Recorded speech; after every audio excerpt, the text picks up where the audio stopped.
Chers amis de la chronique politique de Guillaume Soro TV, je vous salue. Je porte cette cravate noire en ce sinistre jour, en tout cas pour la France, la Normandie à partir de laquelle je m'adresse à vous, parce que l'obscurantisme terroriste vient une fois de plus de frapper des âmes innocentes en s'attaquant à une église à moins de 10 kilomètres de mon domicile français.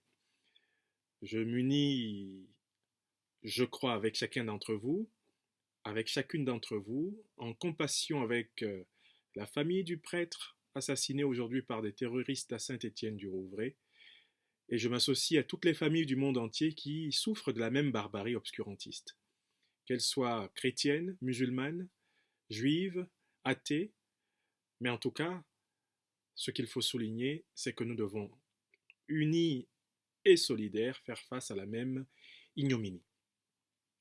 Mais l'objet de la présente chronique politique est situé en Côte d'Ivoire. Et je voudrais tout particulièrement vous parler de Guillaume Soro en tant que chef d'orchestre du tempo législatif ivoirien. Alors, avant d'entrer dans le vif du sujet que je voudrais évoquer aujourd'hui, je voudrais d'abord pouvoir souligner pourquoi je pense que, malgré tous les soubresauts que toutes les œuvres naissantes peuvent connaître, la démocratie ivoirienne se porte bien. La démocratie ivoirienne se porte bien parce que l'exécutif de Côte d'Ivoire est au travail comme jamais avant, depuis la mort du président Félix Houphouët-Boigny. On peut dire et dédire, on peut critiquer, mais on ne peut pas nier que le premier mandat du président Alassane Ouattara à la tête de l'État a été un succès. De 2011 à aujourd'hui 2016, c'est une Côte d'Ivoire transfigurée positivement que nous voyons. Au quadruple plan économique, social, culturel et politique, c'est une Côte d'Ivoire viable, c'est une Côte d'Ivoire praticable, c'est une Côte d'Ivoire fréquentable, c'est une Côte d'Ivoire enviable à tout point de vue, avec pratiquement cet emblématique chiffre de pratiquement 10% de croissance qui fait pâlir d'admiration et d'envie tous les États comparables d'Afrique subsaharienne. La Côte d'Ivoire démocratique actuelle va bien ensuite parce que le législatif est au travail. Depuis 2012, avec la mise en place de la nouvelle législature, que de textes révolutionnaires, au sens positif du terme, ont été portés dans les fonds baptismaux par les députés ivoiriens, à l'initiative du gouvernement ou à l'initiative des députés eux-mêmes. Je ne reviendrai pas ici sur la richesse de cette production législative ivoirienne qui fait la fierté de notre temps. Il faut rappeler que le foncier rural, la parité, notamment l'égalité de genre entre l'homme et la femme dans le mariage, il faut rappeler que des efforts extraordinaires ont été fournis contre la patridie, il faut rappeler que cette Assemblée nationale est celle qui aura restitué le législatif à toute sa puissance, notamment à travers la pratique de la diplomatie parlementaire qui fait du Parlement ivoirien l'un des plus connus d'Afrique francophone, peut-être même le plus connu d'Afrique francophone, et aussi l'un des plus proactifs à travers le monde.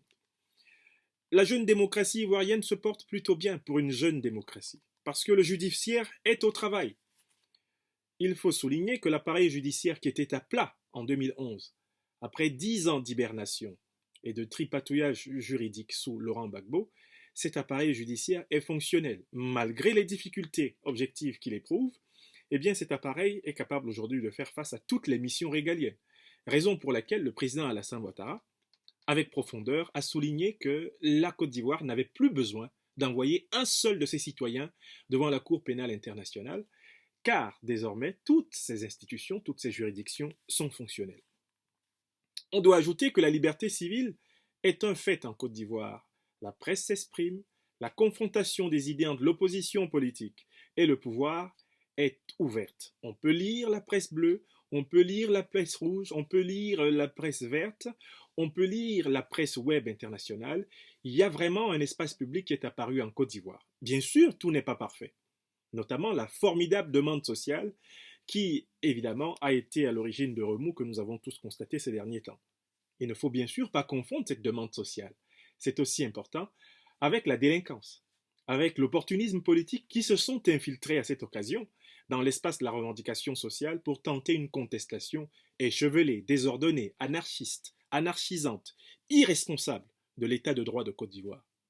Nous ne sommes plus dans un état illégitime, mais légal. C'était le cas de l'état de Côte d'Ivoire sous Gbagbo. Nous sommes dans un état à la fois légal et légitime. C'est la souveraineté populaire ivoirienne qui a donné naissance aux institutions qui gouvernent aujourd'hui la Côte d'Ivoire, et la contestation d'un État et d'un régime politique souverain ne peut pas prendre les colorations anarchisantes de la contestation d'un État et d'un régime politique illégitime et par définition injuste, comme était la dictature de l'ivoirité et des escadrons de la mort. La démocratie ivoirienne se porte globalement bien, malgré les soubresauts sociaux que nous venons de souligner, qui viennent de la formidable demande de l'éducation, de la santé, de l'emploi, qui n'est pas encore entièrement satisfaite. Mais j'insiste à présent sur le fait que cette démocratie se porte bien, en bonne partie aussi, parce que le temps législatif de la démocratie ivoirienne est maîtrisé. En quoi consiste donc la maîtrise du tempo législatif ivoirien aujourd'hui par le chef du Parlement, le second pouvoir de l'État, à savoir précisément ici Guillaume Kikbafori Soro. D'abord, ce qu'il faut bien rappeler, c'est que Guillaume Kikbafori Soro aura marqué cette période de la vie législative de son pays par 3 allocutions importantes. D'abord, il y a eu une allocution le 27 avril 2016, à l'ouverture de la session, qui vient de se clore dans la journée du 26 juillet 2016. Lors de cette ouverture de session, Guillaume Soro indiquait la vocation fondamentale de son combat pour l'égalité, pour la justice, depuis la période syndicale jusqu'à la période législative actuelle. Je le cite. C'est parce que les inégalités entre les hommes sont flagrantes que les droits et les lois ont été inventés pour les corriger. Ouvrant donc la session le 27 avril 2016, Guillaume Soro soulignait le fait que la vocation du Parlement est de voter, de discuter, bien sûr au préalable, des lois qui ont pour but de corriger les injustices.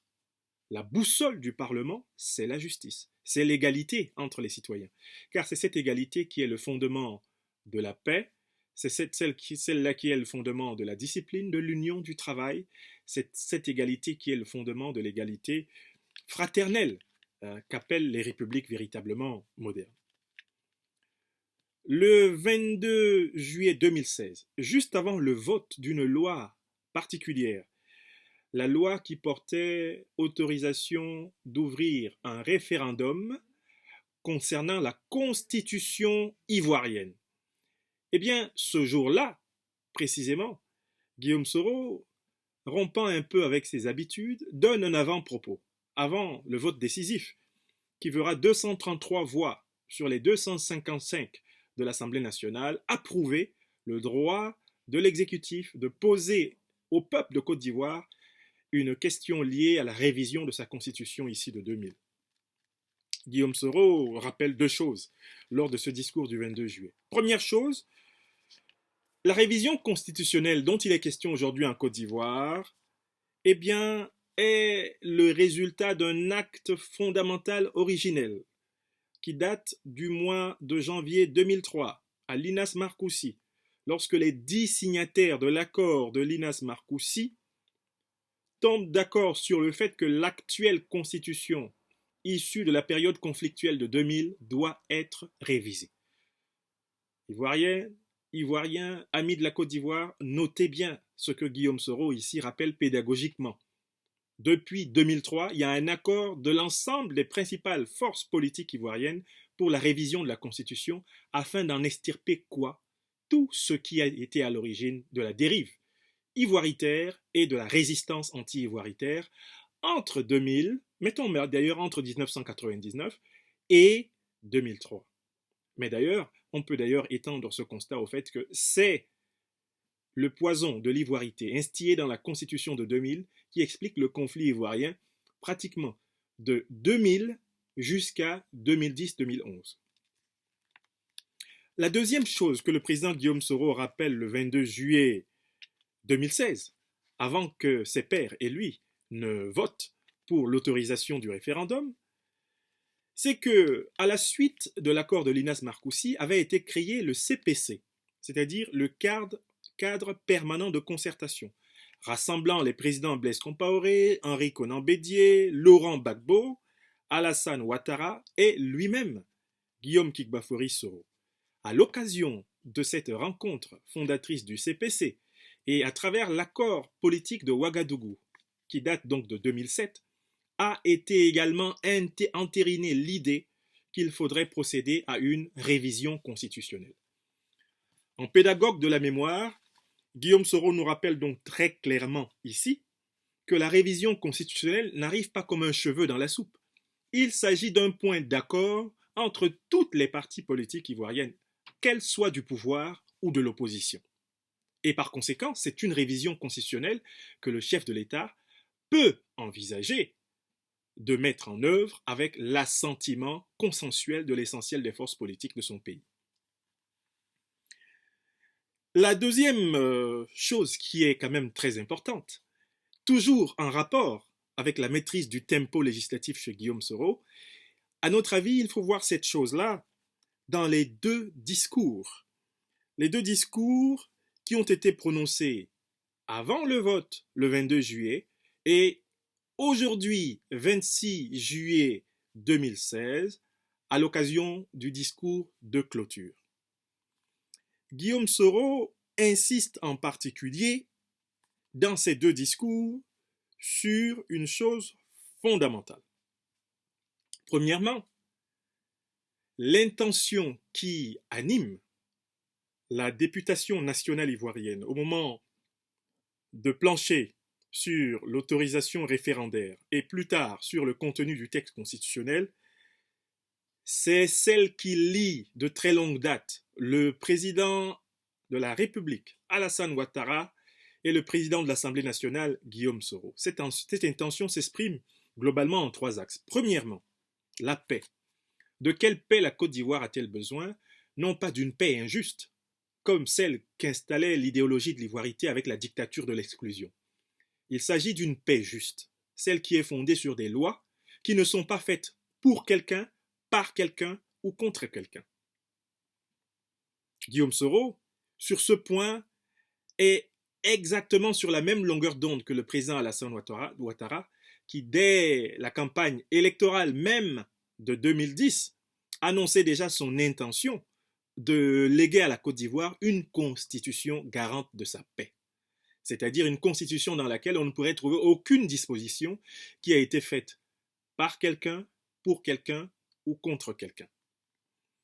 La deuxième chose qu'il faut dire, toujours en rapport avec cette question de la paix, c'est que Guillaume Soro est parfaitement conscient que c'est avec cette paix que peut se construire le développement, c'est avec cette paix que peut se construire le progrès social, c'est avec cette paix que peut se construire la modernité ivoirienne. Et de ce point de vue, évidemment, il est solidaire, pleinement solidaire de l'intention éthique et spirituelle qui guide le sacerdoce du président Alassane Ouattara à la tête de la Côte d'Ivoire. Il y a ensuite une conviction démocratique très forte qui unit le sommet de l'exécutif ivoirien et le sommet du législatif. Le président Alassane Ouattara non seulement a respecté l'histoire du processus de paix ivoirien, en réitérant l'intention exprimée depuis 2003, 2007, et d'ailleurs depuis sa campagne électorale de premier mandat de 2010, le président Alassane Ouattara s'est contenté de répéter ce que tous ceux qui suivent de près l'actualité politique ivoirienne devraient savoir. Cette manière de respecter la mémoire politique du pays est un véritable art démocratique, car la démocratie, c'est la construction d'un système juste instruit des erreurs du passé et mis à la disposition des générations présentes pour construire un avenir meilleur. Guillaume Soro partage avec le président Alassane Ouattara cette conviction démocratique. Ne pas construire la Côte d'Ivoire sur du sable mouvant, ne pas la construire sur des institutions brinque-ballantes, la construire sur des institutions consensuelles convaincante, solide et féconde pour tout le peuple de Côte d'Ivoire, pour toute la sous-région africaine. Le troisième point que souligne Guillaume Soro dans les deux allocutions, je parle évidemment autant de l'allocution du 27 avril 2016, de l'allocution du 22 juillet 2016 que de celle du 26 juillet 2016, ce qui en fait maintenant 3, Guillaume Soro souligne l'importance de sa loyauté au président Alassane Ouattara, en soulignant notamment l'inutilité de la chasse aux sorcières. À quoi sert-il de faire aujourd'hui une chasse aux sorcières en tentant de faire porter les remous sociaux qui ont actuellement lieu en Côte d'Ivoire en raison de l'augmentation brutale des coûts de l'électricité, entre autres? À quoi bon essayer de faire porter ces remous sociaux à des membres de la majorité au pouvoir? Pour prendre un exemple, quel intérêt le président de l'Assemblée nationale, Guillaume Kigbafori-Soro, artisan important de la victoire de 2010-2011, a-t-il à se tirer lui-même une balle dans le pied en fragilisant le chef de son exécutif national? Quel intérêt? Certains oublient que quand on renverse le chef d'un État en exercice, le chef de l'exécutif, le chef du Parlement est mis dans le même paquebot du renversement et de la honte et du reniement. N'a-t-on pas vu dans plusieurs États de la sous-région des soulèvements populaires renverser le chef de l'État et balayer du même coup le président de l'Assemblée nationale, fût-il le dauphin constitutionnel?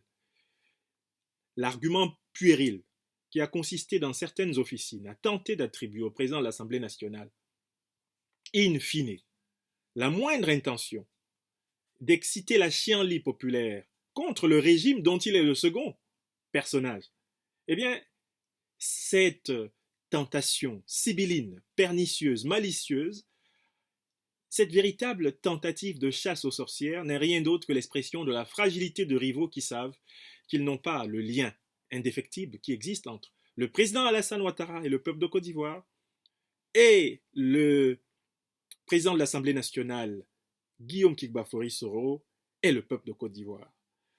Alassane Ouattara et Guillaume Soro ont une relation de loyauté qui date de longtemps avant. On en connaît les dates fortes, de 2000 à 2002, à 2003, à 2007, à 2010, à aujourd'hui 2016. Ceux qui ont la mémoire fragile pourraient se faire rafraîchir cette mémoire chaque fois qu'ils nous le demanderont. La loyauté du président de l'Assemblée nationale envers le chef de l'État s'est exprimée fermement par un appel à l'union sacrée autour de celui qui est le garant de la modernité ivoirienne actuelle, Alassane Ouattara. Sur ce point, il n'y a aucun doute. Je voudrais enfin conclure cette chronique politique par le point de pédagogie démocratique et législative que Guillaume Soro a tenu à donner à une certaine opinion encline à n'entendre que ce qu'elle veut entendre. Guillaume Soro a rappelé que dans le débat constitutionnel ivoirien actuel, il ne faut pas confondre deux étapes, deux phases. La première phase, c'est l'accord massif qui a été donné par les députés pour la mise en place d'un processus référendaire afin de consulter la majorité souveraine du peuple de Côte d'Ivoire. De ce point de vue, c'est le respect de l'histoire du processus de paix ivoirien, c'est le respect des prérogatives régaliennes du chef de l'État, le président de la République Alassane Ouattara, c'est aussi le respect de la volonté des députés ivoiriens de donner la parole à leur peuple quand il s'agit de la loi qui va régir les rapports entre tous. Il n'y a donc pas de débat et de contestation légitime du droit au référendum ou du droit de recourir au référendum. Cependant, Guillaume Soro a souligné que jusqu'à ce jour, les députés ivoiriens n'ont pas encore discuté du contenu du projet de texte constitutionnel qui sera soumis à référendum au peuple de Côte d'Ivoire. C'est une distinction de taille qui veut dire que l'Assemblée nationale, en bonne entente avec l'exécutif, jouera cependant son rôle plein, qui est celui de l'examen, éventuellement de l'amendement ou des récusations de loi, permettant donc par la suite de soumettre au peuple de Côte d'Ivoire un texte qui aura déjà largement recueilli l'assentiment de l'essentiel, de la majorité écrasante des forces politiques représentatives de ce même peuple de Côte d'Ivoire. Guillaume Soro, le 22 juillet, a dit la chose suivante, je le cite, « Je précise que le texte que nous allons tout à l'heure voter n'est pas le projet de constitution. Ce texte donne simplement le cadre dans lequel le projet de constitution qui nous sera soumis fera l'objet de discussion. Nous aurons le texte, nous pourrons l'apprécier sereinement. » Fin de citation. Ça, c'était le 26 juillet. Je répète, le texte que nous allons tout à l'heure voter n'est pas le projet de constitution. Ce texte donne simplement le cadre dans lequel le projet de constitution qui nous sera soumis fera l'objet de discussion. Deuxième citation, c'est le discours du 26 juillet. C'était aujourd'hui à Abidjan. Guillaume Soro a rappelé cette distinction entre l'autorisation du référendum et la discussion du contenu du projet constitutionnel. Guillaume Soro dit, je cite, « Un premier pas, comme vous le notez, a été franchi le 22/07/2016 avec le vote de la loi organique portant référendum pour l'adoption de la Constitution. Cette loi qui précise les conditions d'organisation de ce type particulier de scrutin et ne concerne pas le contenu de la loi référendaire nous conduit à parfaire notre démocratie. » Fin de citation. Guillaume Soro dit bien que l'autorisation du recours au référendum ne concerne pas le contenu de la loi référendaire. En bon pédagogue républicain et en bonne entente avec l'exécutif ivoirien, Guillaume Soro introduit pour les entendements perspicaces la distinction entre la forme du débat constitutionnel et le fond du débat constitutionnel. La forme du débat constitutionnel a été actée. La procédure est légale. La procédure est légitime et la procédure est ancrée dans l'histoire même du processus de paix qui est à l'origine de la fondation du contrat social ivoirien actuel. Le fond du débat constitutionnel n'est pas encore tranché. Les députés attendent le texte du projet venant de l'exécutif. Les députés vont le lire. Le peuple de Côte d'Ivoire attend le texte du projet constitutionnel. Le peuple de Côte d'Ivoire va le lire. Les intellectuels ivoiriens, africains, mondiaux attendent le texte du projet constitutionnel. Ces intellectuels auront tout loisir de le lire, de le commenter, de le critiquer. Le président Guillaume Soro, une fois de plus ici, affirme le courage d'assumer la fonction critique en bonne entente avec le jeu des institutions de la démocratie, dont on doit dire que le président Alassane Ouattara, élevé dans l'université américaine, est un fervent partisan. Guillaume Soro, maître du tempo législatif ivoirien, orchestre de la démocratie législative, aux côtés de celui qui est le chef de l'État, de celui qui est le centre de l'union sacrée des Ivoiriens et de celui qu'il nous faut regarder avec l'œil de l'apprenant qui contemple l'architecte à l'œuvre, construisant le temple de la démocratie ivoirienne. Chers amis de la chronique politique de Guillaume Soro TV, je vous salue en saluant l'œuvre magistrale que mène de main de maître en Côte d'Ivoire le président Alassane Ouattara et son fils spirituel, Guillaume Kikbafori Soro. Au revoir.